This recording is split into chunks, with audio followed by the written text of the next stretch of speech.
Thanks for hanging in there and getting to my presentation. I'll be talking about faculty curriculum orientations and perceptions about career readiness. So I'm really doing the opposite of what Brandon did in his earlier presentation, kind of taking a look at perspectives from the student's vantage point. And in my presentation, I'll actually be talking more about faculty perspectives. So first, just a little bit about me. I teach at Oakland University, which is in Michigan, not California, which is often confusing for people. I've been in the Department of English here since 1992, and I've been fortunate enough to fill two roles.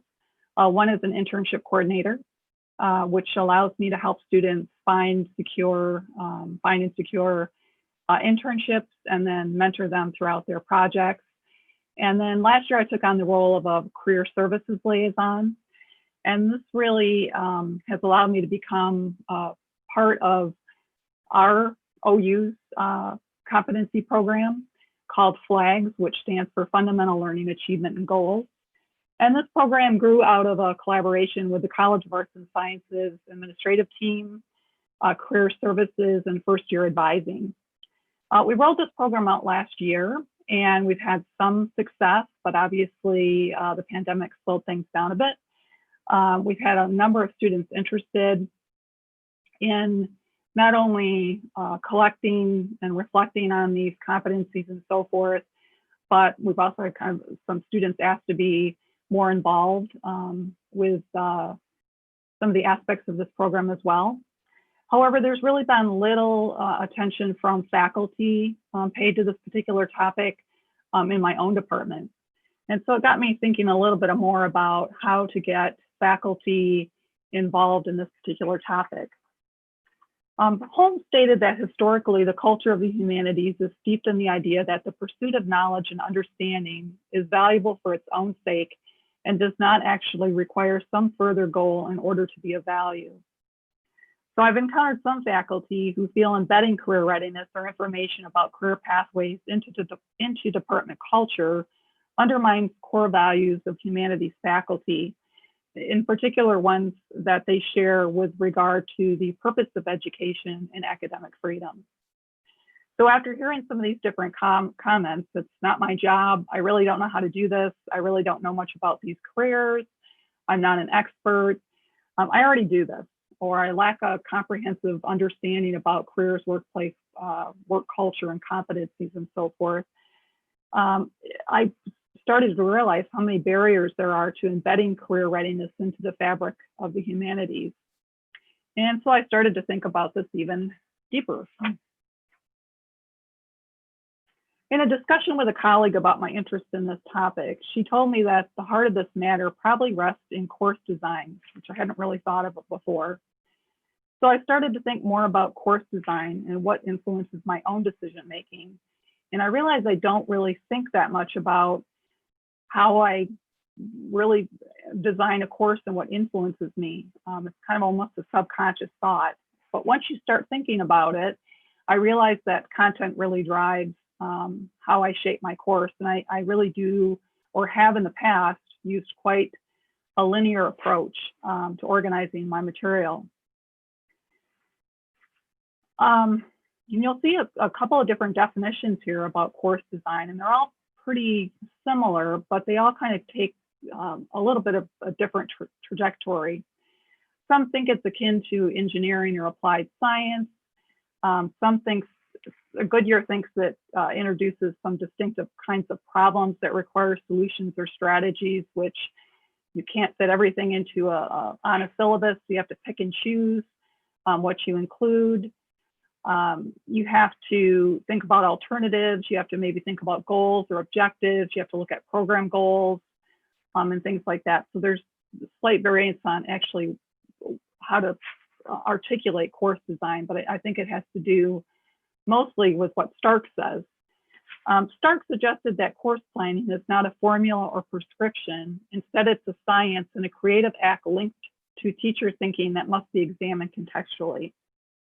Designing a course, according to Stark, is completely individual and informal, so most of what we do know about course planning is closely linked with that as far as what we know about academic disciplines, which means that people in different disciplines kind of approach course design quite differently.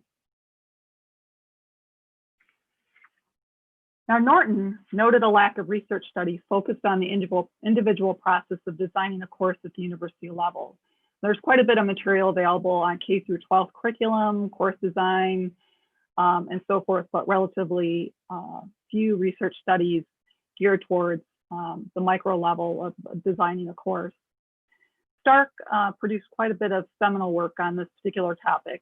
She taught right down the road from me at the University of Michigan, but retired a few years ago.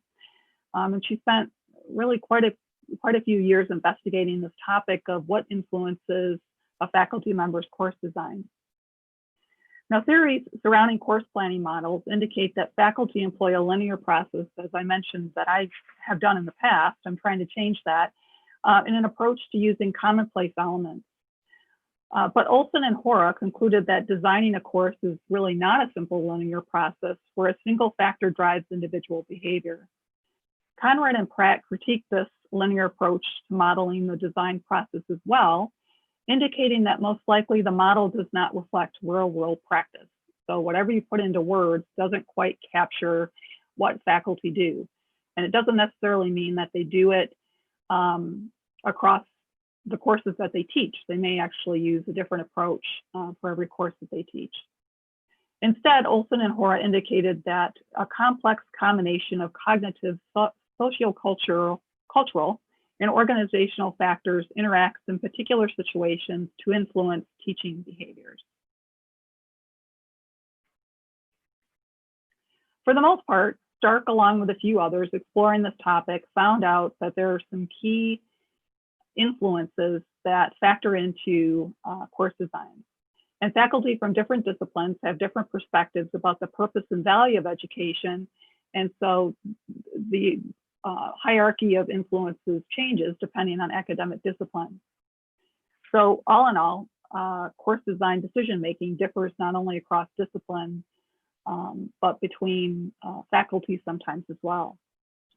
Stark found that faculty, though, in similar disciplines have similar outlooks, even though some differences do exist between faculty in similar disciplines. And that really was what kind of interested me in this topic is it generational? Is it the courses that we teach? You know, how and why do we differ in these influences within departments?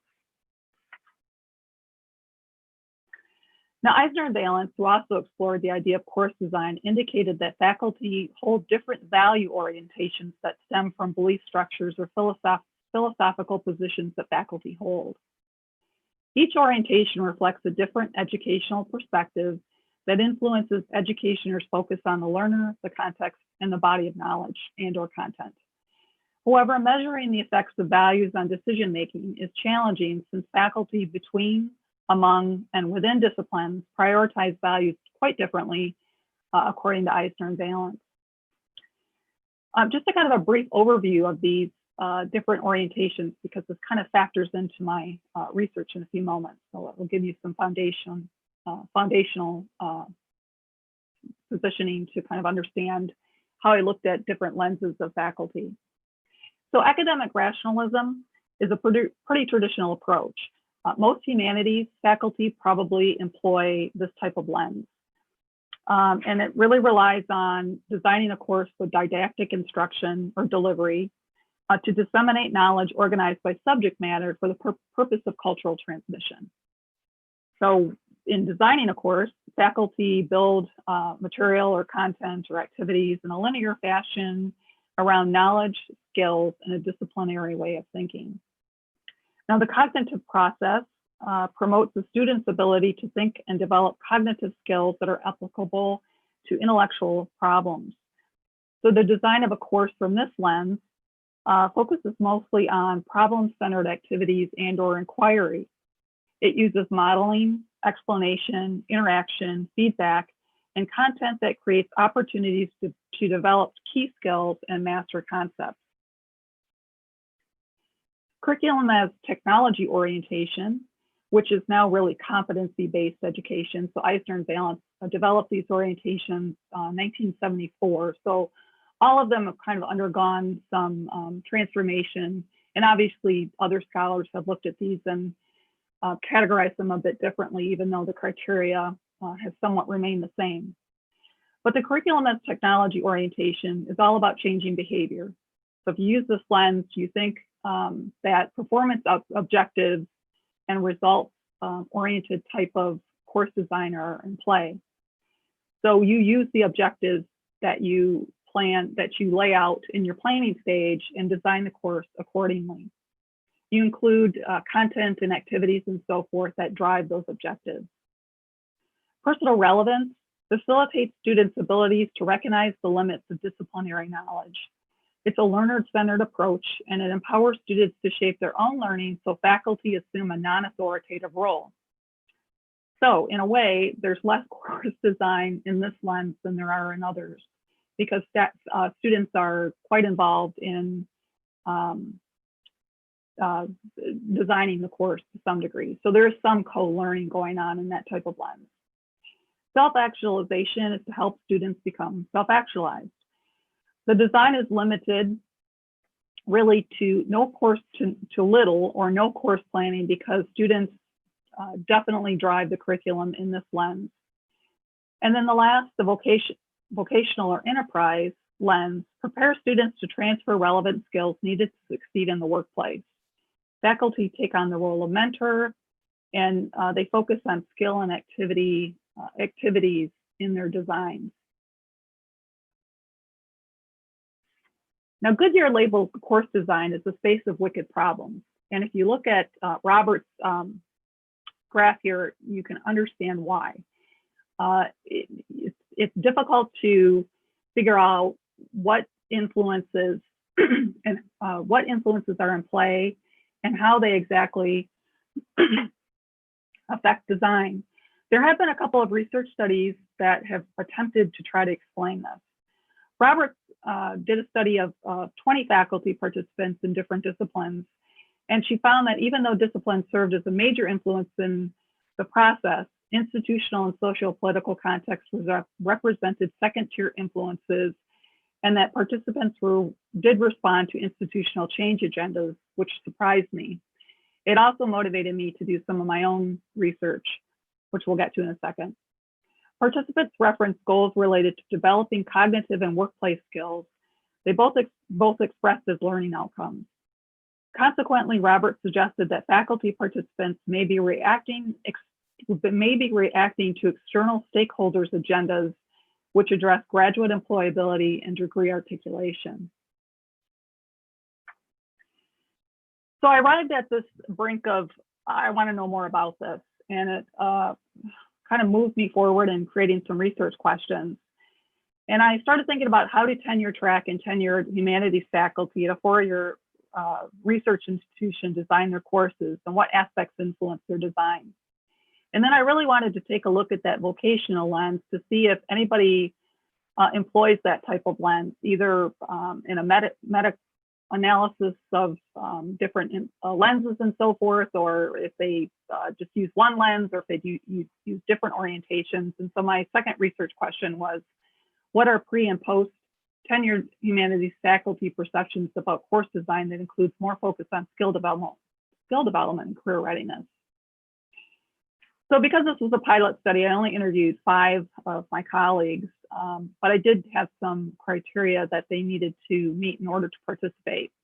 One is they needed to be in the humanities discipline, and there are some almost kind of confusion as what constitutes humanities at my institution, and I think I found some of that in literature as well with social sciences and so forth. So I thought, just for this pilot, I focused mainly on traditional humanities, art history, English, language, lit, writing, and so forth. But when I do this again, I might actually circle back and expand that to a bigger pool of applicants. I wanted my participants to have at least 2 years of teaching experience. And obviously I wanted them to have really designed a course in the past year or two so they could reflect on the design process of doing so. So I interviewed 5 faculty, one from creative writing, history, English, art history, and writing. The sampling represents quite a array of teaching experiences, research tracks, professional development, and so forth. So I asked them a couple of different questions about the class and the connection to the class and so forth, just to find out why they wanted to teach this course, if it was a general education course, if this was something connected to their research and so forth. But I did ask them to focus on one class and to share a syllabus with me so we could talk about specifics. You know, I would ask them, hey, show me where you did this on your syllabus. Because the syllabus really is the culmination of the course design in some regard. Other questions related to what do you think the purpose of education is, or how do you think your academic discipline influences you? What do you think about students? What do you think about college initiatives? And one of the questions asked them first in their own words to talk about the influences. And so I wanted to hear what they said without actually looking at my list of influences beforehand. But this question does reflect me giving them a list of influences to rank. And it's really pretty interesting to see how they fall into place. Now, the history person has been teaching here for 2 years. The creative writing person has been here 5 years, and then the English, art history, and writing people have been here quite a bit longer. Those are the people who fall into the 15 to 25-year range. So you'll see, though, that first, the yellow represents their top tier of influences, and you'll see that academic discipline and purpose of education are right in there. And then we have a little bit of variability, but also students are right in that mix. And so it shows us that really faculty are still kind of driven by the context of the academic discipline they find themselves in. A couple of people commented that this academic discipline and purpose of education are the same. So I might have to think about that a little bit more when I do this more formally. The internal initiative question, what do you think of internal initiatives, is pretty far down on the list. So the green obviously is the middling tier, and then the blue is the lower tiers of influences. And so without really tagging internal initiatives as career readiness, they just assume that, you know, this is not a great influence on me and put that quite far down on their list. Surprisingly, maybe noteworthy, they did not pay any attention to rateyourprofessor.com, which, who knows, maybe we should do a research study on that, but it didn't seem to influence the faculty that I interviewed. Now, when I got to the question about career readiness, though, I asked them, what do you think about career readiness? What do you think about embedding some more skills or connections or engagements or activities and so forth to connect your content to students' interests and so forth in these tracks? I got a couple very responses, and I don't have all of their comments up here, obviously, but just in summation, they do think about student success, but they often think about it quite differently from university leaders. They often feel overwhelmed with the online platform right now, and so I can already see that flags have probably been derailed for the next until we're back to face-to-face. It's probably a lower order concern now than it has ever been. They feel like they already have been doing this, which I found in literature as well. I already add critical thinking to my course. I already focus on writing skills and things like that. I do assessments, so I'm making these connections. So this is really nothing new to them. I also found that I think words sometimes are confusing, that we tend to, those of us who are interested in these topics, tend to use transferable skills and career readiness and competencies and things like that interchangeably, where faculty who have no interest in these particular topics, so to speak, maybe not overtly like we do, they often get these words quite confused. But I also found out that they do think about their students' needs and the workplace, which I was interested to hear. I would like to actually find out more about that, how they make these connections themselves, and how they learn about new career tracks and skills and things like that. Some of the things that Yolanda brought up in her presentation. So what have I discovered so far? Well, they do focus on students' needs, which is important. I think that somehow we can build on that moving forward. They do want access to colleagues' syllabi and strategies. In fact, in the online platform right now, I think faculty are quite eager to learn from each other. I know that we use eSpace, and you'll upload your syllabus and so forth, and the faculty in your department can take a look at your syllabus, which in the past, people have been pretty predatory about sharing teaching strategies and syllabi and so forth. So maybe we're seeing kind of a change in that regard. My 5 recipients are definitely interested in professional development and communities that focus on teaching and learning. But interestingly, the two of the 3 seasoned professors participate in professional development, but they don't change the way they teach or design their courses even after they attend these events. So I thought that was pretty interesting. So what can we do? Well, we can keep faculty focused on student needs. Faculty do care about students, and motivating them to align course planning with student concerns may help them shift their influences. So if we just, as a flags community, as our board here driving these particular topics, we can still try to connect faculty to students and students to hopefully transferable skills and articulating the values of their degree. We can maybe get faculty to share even more willingly than they are right now by discussing these things maybe more in department meetings, sharing teaching tips. Right now, I know we've been sharing a lot of online tools and so forth. And so again, I think some of the walls about not being willing to share material may be changing. I also think it's important to create professional development opportunities that continue to focus on teaching and learning, to continue creating learning communities that focus on aspects of teaching, especially course design. It's something we pay little attention to. We pay more attention to once the class gets started, how do you focus on pedagogy and instruction and things like that. I think this is a step that we often skip. And then the last suggestion is to focus more on building stronger connections to career services. Our career services is across campus. I think very few faculty know where it is.